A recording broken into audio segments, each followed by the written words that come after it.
Excellency, Mr. Prime Minister Nikol Phashinyan, Excellency, Foreign Minister, Excellency, Ambassador of the Republic of Armenia, excellent guests, honorable ladies and gentlemen, dear colleagues from the Technische Hochschule Köln, dear students, ladies and gentlemen. It is with maximal honor and pride that I welcome you, sir, and your delegation to our institution for this short but very remarkable visit about mutual common interests and possible future collaboration. We are an institution on the move. We have been very small and not so important in the past, and we are on the verge of becoming more and more important, but this is nothing compared with what you bring with us as ambition and the history and the mindset and the vision. You may know that Prime Minister Phashinyan has a very interesting but also challenging biography and career. As a journalist, he was not hesitant to be critical about the development of his country, at least since the post-Soviet Union era. He was not avoiding danger to his life, including being imprisoned for some time, to be active towards a better future of his country. And you may have heard that during the last year or so, he was spearheading the so-called Velvet Revolution of Armenia that finally made him Prime Minister in the first place, and then after certification by the first democratic vote in his country, and to create a new era of a country that is really in between Europe and Asia, between old times and new times, and has remarkable accomplishments and remarkable projects, amongst other things, in the information technology area. So we take it with honor that you gave us your precious time. We take it with a little bit of pride that you picked our institution as one of the number of institutions along your 3-day trip to Germany. And we are very curious to hear your speech about your country and its further development. Excellency, please give the speech. Thank you very much. Thank you. Thank you very much, dear Professor Stefan Herzig. Thank you for your introduction. Dear representative of academia, dear students, ladies and gentlemen, it is a great honor for me to be here and share with you the Armenian vision of the promise of digital and technological age. A permanent technological revolution has now been underway for many decades, and it is an irreversible reality moving us to the threshold of the fourth industrial revolution. It has brought a promise of freedom and independence, of collaboration and exchange without limits, of boundless possibilities. The progressive transformation of everything we do, say, and produce is clearly visible. Digital devices have changed the way we relate to one another. A new chemistry is generated between consumers and producers, users and suppliers, and more importantly, between citizens and governments. The IT enables us to establish communication channels that cannot be controlled. Technology has empowered citizens to amplify their voices and hold governments accountable. To make it simple, they make democracy more accessible and accessible. This is what exactly happened in Armenia. IT was of the case to the success of the Armenian Velvet non-violent people's revolution. Using social media, the Armenian people mobilized to deny the former elite who did not enjoy the people's trust and confidence. They rejected decades-long era of deception and fraud. With the Velvet Revolution, Armenians put an end to the era of bad governance to ensure transparency. They put an end to the era of unrestricted power to make government accountable. The Armenian people put an end to the abuse of fundamental rights and freedoms to ensure better quality of life. Transparency, accountability, and better protection of human rights, just to name a few of positive transformations that digital and technological age promises. The Armenian people has successfully made the most of it and committed themselves to establish a true democracy. By holding snap parliamentary elections, this phase of the Velvet Revolution has been completed. Now we have a task not less important. We desperately need an economic revolution. To this end, we are going to widely utilize all the opportunities that digital age promises. Ladies and gentlemen, the promise of the digital and technological age is even bigger when it comes to relation between consumers and producers, users and suppliers. Consumers able to afford and access the digital world have gained a lot from ordering a taxi, booking a flight, buying a product, making a payment to listening to music, watching a film, or playing a game. Any of this can already be done online. Technological innovation has also led to benefits for suppliers.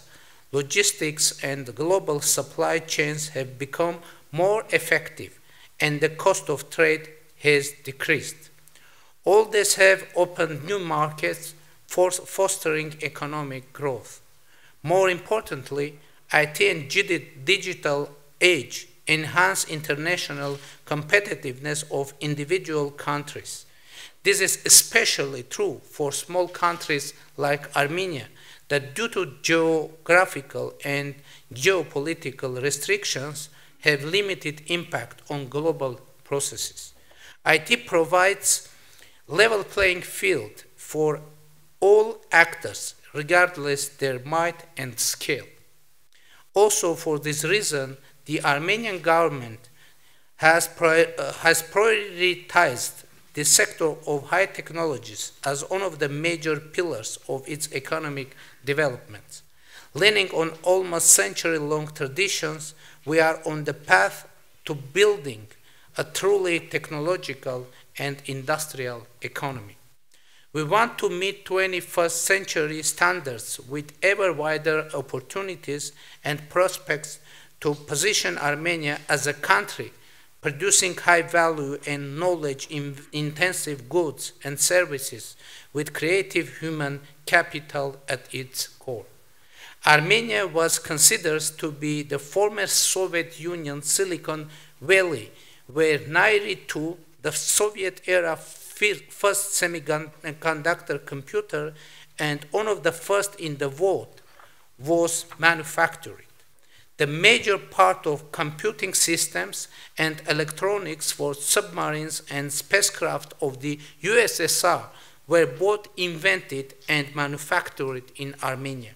Advanced antenna research, design and production was conducted in Armenia. The major semiconductor design, production, test, and integration centers were in Armenia. Today, the Armenian potential has widened up.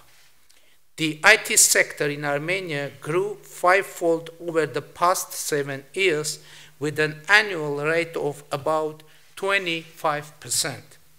Multinational companies like Synopsys, National Instruments, Cisco, VMWR, TeamViewer, Mentor Graphics, owned by Siemens, and others have big research and development offices in Armenia with thousands of employees solving the most complex problems in 5G, advanced drive assistance system, machine-to-machine communications, Internet of Things, artificial intelligence, robotics, and other applications.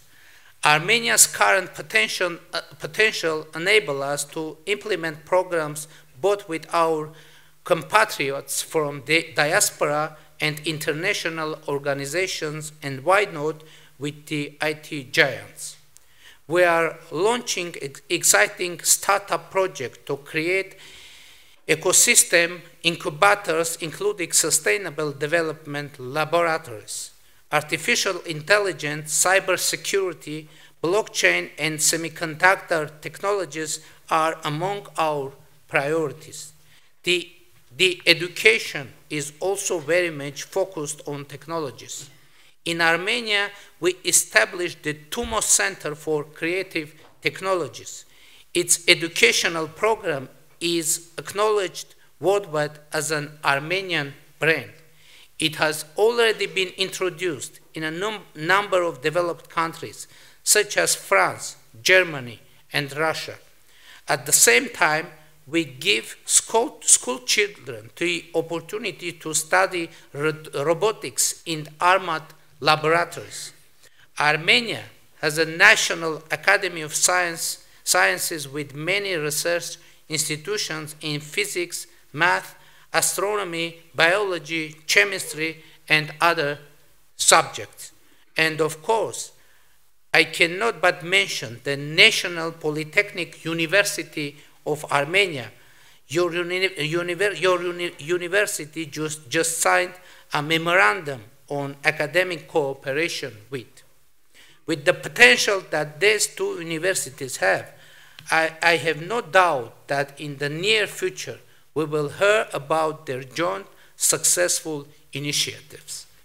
I attach high importance to the collaboration of Armenian universities and their faculty with their international counterparts. The networks created by international collaboration in science and technology open up new horizons. And last but not least, Armenia's main asset is its bright-minded and talented people with cutting-edge education. Due to this, Armenian startups are evolving speedily, some of them coming in leading place on the roadmap of technology. It is a proven fact when Armenians are provided with opportunities, they are always successful. This is why more Armenians stand out in diaspora as compared to the homeland. This is why our government is doing its best to ensure compatible environment in Armenia to make it a home for intellectual potential of its people. In acknowledgement of this potential, for the first time in the 40-year history of the World Congress on International Technologies, a small developing country as Armenia will be hosting the very Congress. The mere fact that the largest and the most reputable international event in the industry will be held in Armenia speaks for itself. More than 2,000 delegates are expected to attend from about 60 countries. I am extending an invitation to you all to come and participate in the Congress. It will also be an opportunity to get first-hand information about Armenia and the level of development of information and communication technologies there, and last but not least, enjoy our ancient culture, hospitality, art, and food. Ladies and gentlemen, the promise of digital and technological age is limitless. The mere possibility of billions of people to connect to each other with unlimited storage capacity and unrestricted access to knowledge paves the way to do the impossible. Technology breakthrough in such fields as artificial intelligence, robotics, nanotechnology, biotechnology, and others create opportunity for this. Armenia seizes these opportunities to reface its economy in a try to translate its political revolution into an economic one. Thank you very much.